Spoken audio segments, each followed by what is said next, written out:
Hi everyone and welcome back. In today's lesson, which is probably going to be the last ignition lesson for a little while, we're going to discuss some coil tests that can be done using a multimeter and some things to look for when inspecting coils. We're going to talk about some tests you can do on magnetic pickups, Hall effect, and optical sensors, both using a multimeter and also using an oscilloscope. And then we're going to talk about some things to look for when inspecting spark plugs and some tips on removing and replacing spark plugs. So, first off, our ignition coil. We'll start with our old-fashioned coil. This is our old single output coil from a distributor ignition. We can see our two primary terminals. We know these are primary because they're exposed. They're low voltage. If these were high voltage terminals, they couldn't be small open exposed terminals like this because they would arc to each other. We know this is the secondary terminal because this is where the thick secondary wire is going to come out and go to the middle of our distributor. So, if you remember back, we learned about coils. We learned that they're basically a step-up transformer.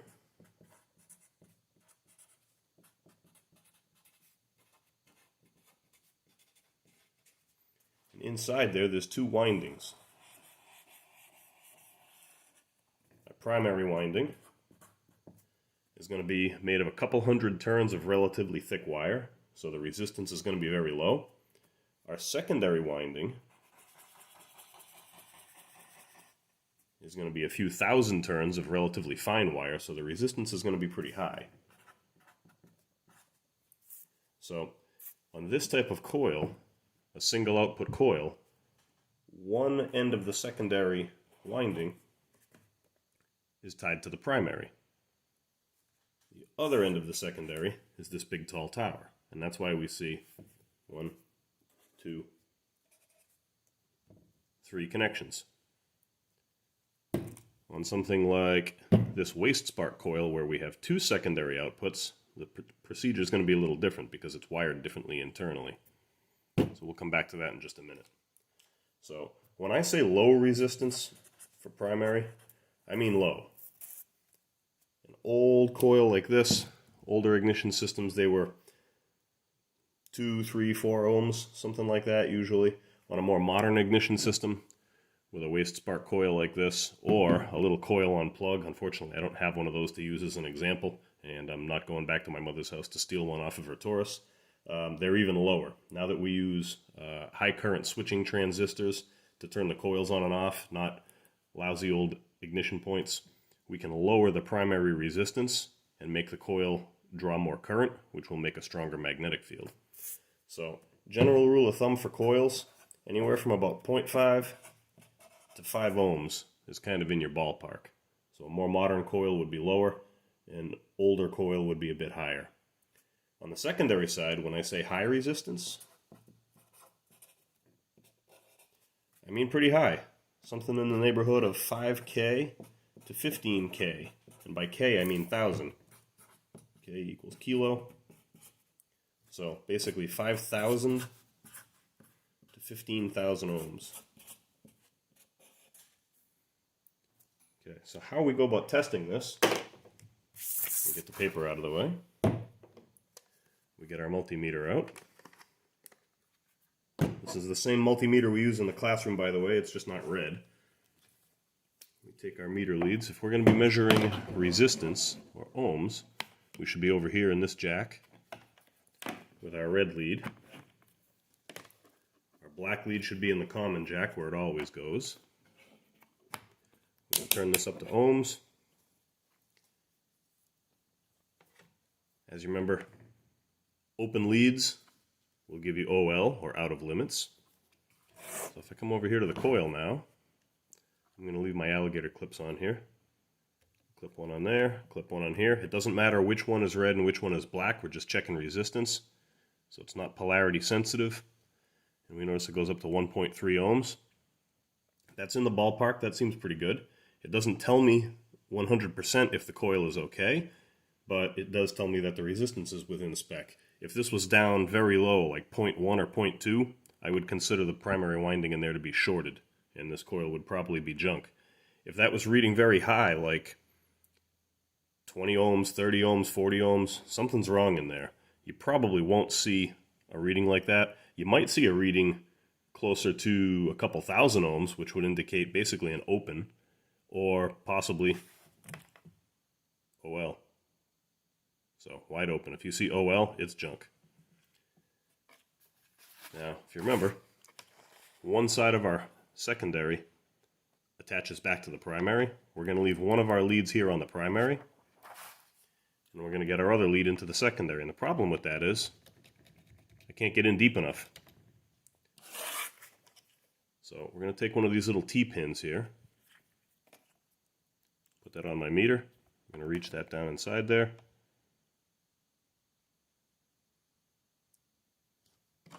And you notice 8.29 kilo ohms. You got to look for that K. That's very important. If this was reading 8.29 ohms, that winding would be shorted. That's way too low. But 8.29 kilo ohms, to get rid of kilo, move 3 decimal places to the right. That's the same as saying 8,290 ohms. So that's kind of within our ballpark range of 5,000 to 15,000. So this coil is probably okay as far as the windings go. What this test won't tell us is if there's any insulation breakdown, if the plastic has deteriorated in any way that could possibly let high voltage leak out of here. So we can't really evaluate that with a meter. An ohmmeter will tell you if something is bad, meaning if I got OL someplace I shouldn't have, that's bad. Just getting too good resistance readings isn't necessarily good, so just keep that in mind. Okay, so on a more modern coil like this, we know from our lesson the other day that if it's got 2 outputs, it's going to fire 2 spark plugs at once. That's a waste spark coil. Also, if you were paying attention, this is a GM style waste spark coil. So they use this modular design, and they would use 2 of these on a 4-cylinder, 3 of these on a 6, 4 of these on an 8. And they had another good idea. There, look, I said it again. GM had another good idea. They made the ignition module the base plate for these coils. So this coil actually bolts directly onto the ignition module, and there would be 2 little metal spade terminals sticking up out of the ignition module. The primary side of this coil plugs itself in when you bolt it in. So in order for us to test this, we would have to remove it from the ignition module. The secondary is the easiest thing to test. We just go tower to tower. We've got 5.2 kilo ohms, so 5,200. That's perfectly normal. We're going to flip this over, and we need to get down in there. Now, obviously, my meter lead won't go in there. Even if I take the alligator clip off, it's still going to be too thick to go in there. And you don't want to force that. If you damage the terminal inside here, you're going to ruin the coil. So we're going to get our trusty T-pin back. I've got 2 of them. I'm going to stick one in there. Again, it shouldn't go in with any significant force. If you're really forcing it in there, you're probably damaging the connector. Put my alligator lead back on. Now this is a more modern coil, so I expect to see a lower resistance on the primary than on that old coil.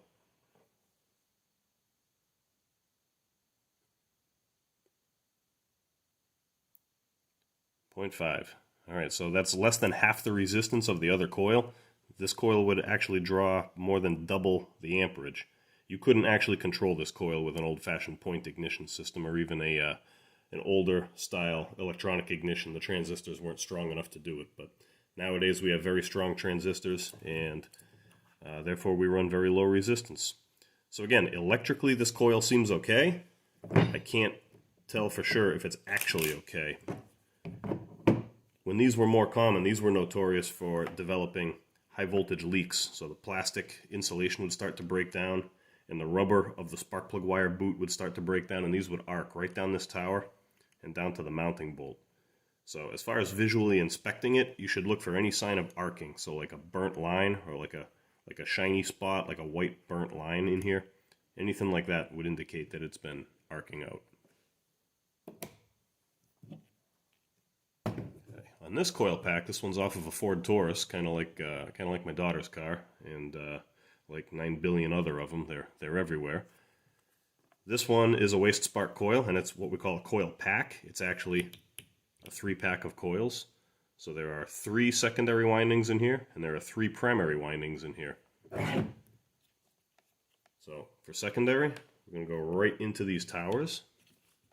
if you look, I don't know if the camera can see. Yep, there's a little brass pin right in the middle. That's what we're trying to touch. So we go in here.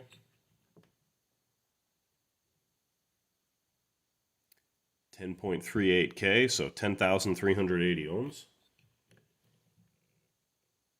Ideally, all three readings should be pretty close. They don't have to be identical. So 10.29, okay, also looks pretty good.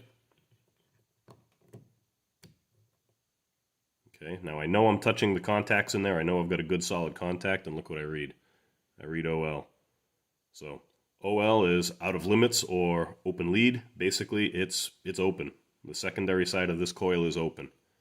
And the crazy thing is this might have still run, because remember, on the secondary side you still have, or you have very high voltage, and if we've got a coil that can produce thousands of volts, enough to make a spark jump across a spark plug, the spark could actually be arcing inside this coil, jumping across the open. But what it's going to do over time is it's going to burn that open spot even larger, and eventually this coil will no longer be able to produce any voltage. So this is absolute 100% junk. So OL, junk. Just so you see how to do it, we'll check the primary side. And there's something I should point out. Because there's three coils in here, and all three coils in here need power, and all three coils need ground, some of these terminals can be shared. We're not going to share ground terminals because the computer grounds and then ungrounds the coils to make them fire. So we need three individual ground terminals, but they all need battery voltage. So the three primary windings are all going to share one terminal for battery voltage. Basically, inside this coil, let me grab another piece of paper.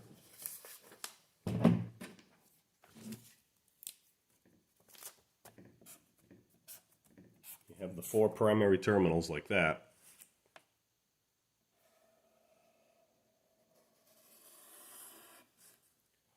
There's one primary winding.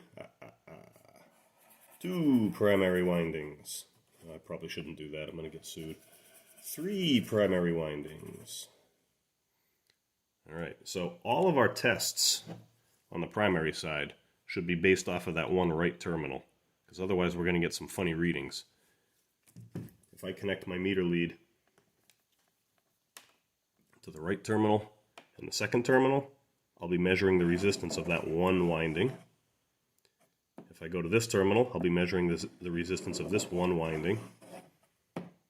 And the last terminal, same thing, one winding. If I was to go like this, or like this, or like this, I would actually be measuring the resistance of two windings in series. So my reading would be double, and I'll show you that.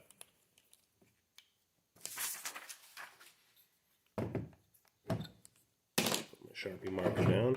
So I'm going to clip my meter lead to the far right terminal. And if you don't know which terminal is the common terminal, it can be figured out on a wiring diagram, or you can kind of do process of elimination and figure it out yourself.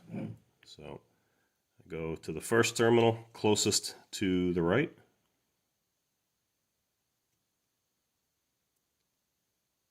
.6. I go to the next one. Again, they should all be the same. 0.6. I go to the third one. 0.7. So that one's a little bit higher. If I go to a different combination, like if I go from a negative to another negative terminal, notice I get double the reading, 0.6 plus 0.6. So kind of what we expected. So on the primary side, this coil checks out, but as we already saw, the secondary side is junk. Another thing to look at, this coil looks really in nice shape. It's shiny, it's clean. It almost looks like it was never even in a car. When we look at the bottom, if I move this around in the glare, what do you see here? If I get the shine of the fluorescent lights on there, there's a crack there. You may be wondering why this looks different than the rest of the case. So this is a plastic housing. When they manufacture this, they cast this plastic housing, or they mold this housing. They drop the coils and the windings inside, and then they encase them in this like epoxy stuff. This is known as potting compound.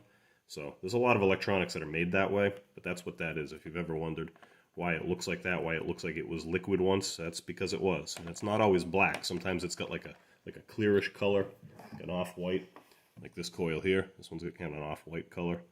And this one's got some of the same problems you can see. There's cracks in there. So shout out to Mr. Beck from Auto Body for giving me this coil. This is off of one of his old Mustangs. Gave it to me as a demonstration unit. As long as we're talking about inspecting coils, we should probably talk a little bit about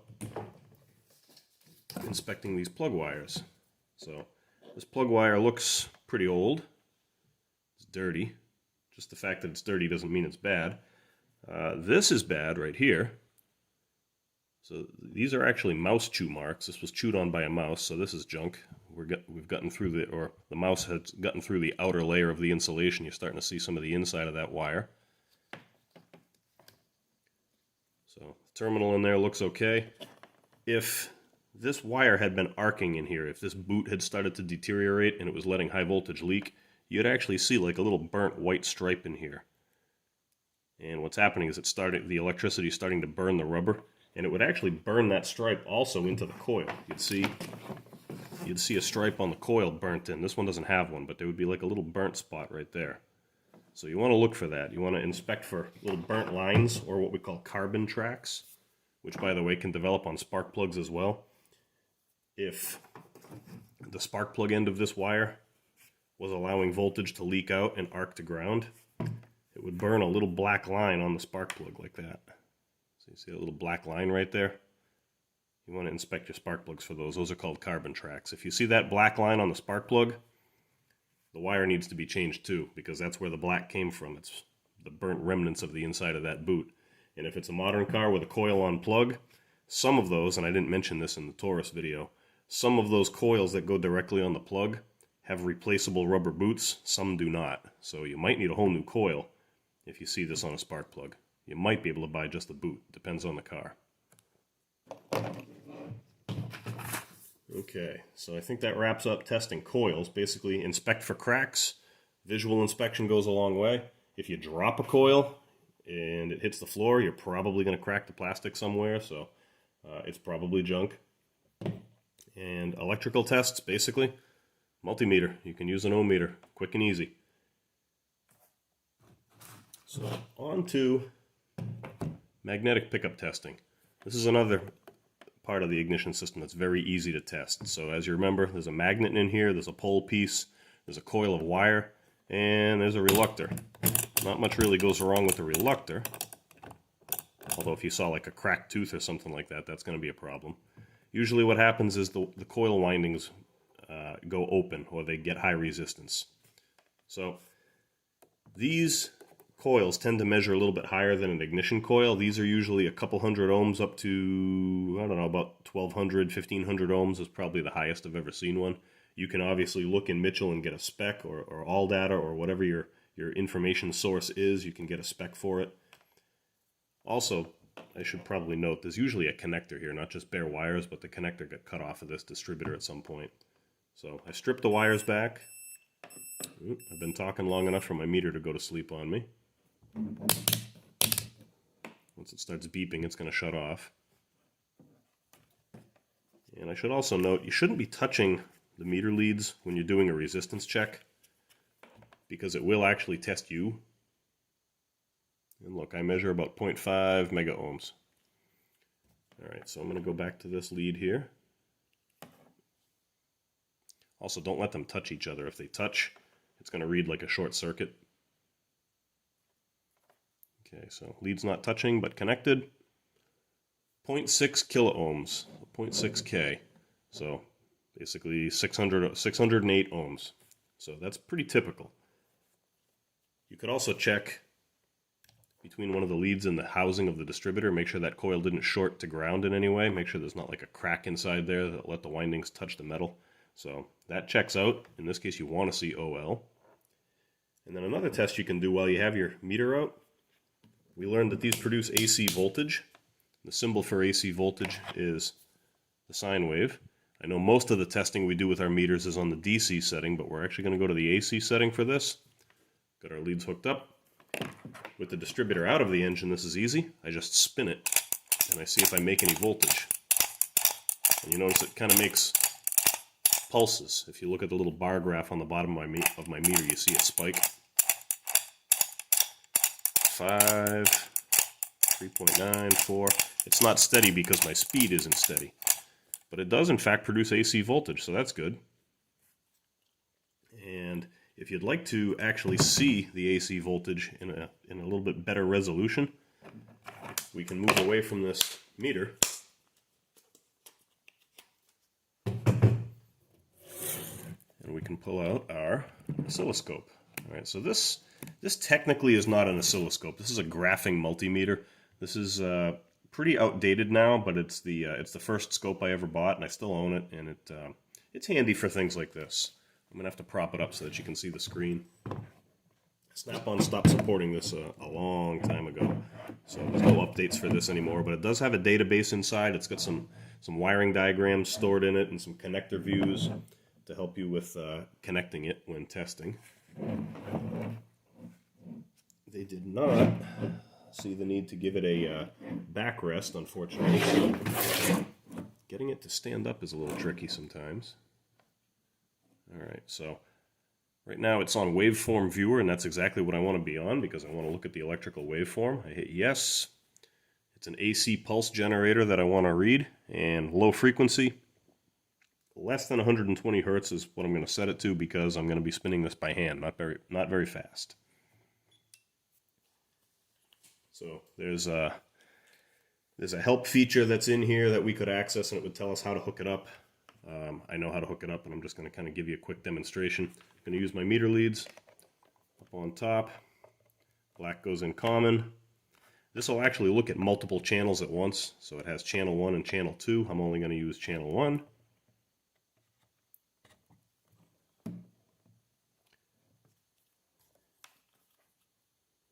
Back up to our distributor here. And again, I'm going to spin it.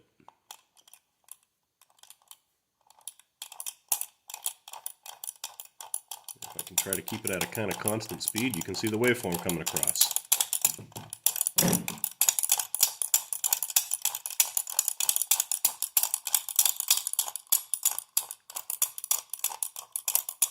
Notice it kind of has a curvier shape on the rise than it does on the fall. If I spin it the other way, no, I guess it doesn't much matter. I thought maybe it would reverse. So that's the waveform. If I could spin this at a steady speed, you would see a steady wave coming across there. By the way, do you notice that the wave is not only spread out further apart when it's slower, but it's also much lower? It's a shorter wave. That's one of the drawbacks to an analog sensor. The faster you spin it, the stronger the signal becomes. And that's harder for a computer to interpret than a nice digital signal like that, like we would get out of a Hall effect or an optical sensor. Okay, so as far as testing optical sensors and Hall effect sensors, there's not a lot you can do with them. The manual will give you some resistance specs sometimes, but in reality, it's an electronic sensor, so resistance is not exactly what you want to be looking at. Again, it might tell you if it's completely open, but it's really not going to be the most accurate test of a Hall effect. So if we look at this camshaft sensor, this is out of a Ford Explorer. You notice that there's 3 terminals in there. That's one of the ways I can tell it's not a magnetic sensor.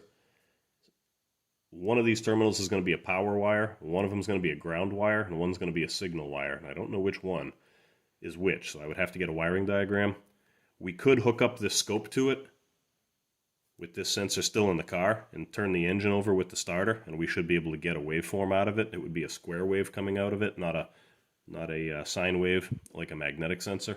But that's going to require a little more research, and that's a little more than I can really demonstrate here for you guys just on the bench. So, as far as testing Hall effects on opticals, RTFM, read the factory manual, and they'll tell you how to do it. Okay, so we can put this scope out of the frame.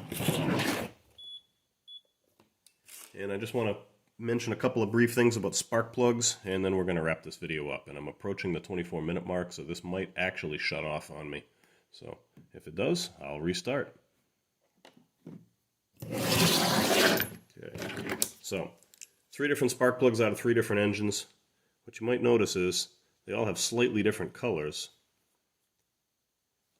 But these are all considered good spark plugs. As far as reading these plugs and visually inspecting them, this kind of tannish color, this kind of grayish tan, or this white, those are both good. That's exactly what you want to see. This one's got a little bit of black soot around the edges, but the insulator in there is mostly white. This one's kind of uniformly gray or tan.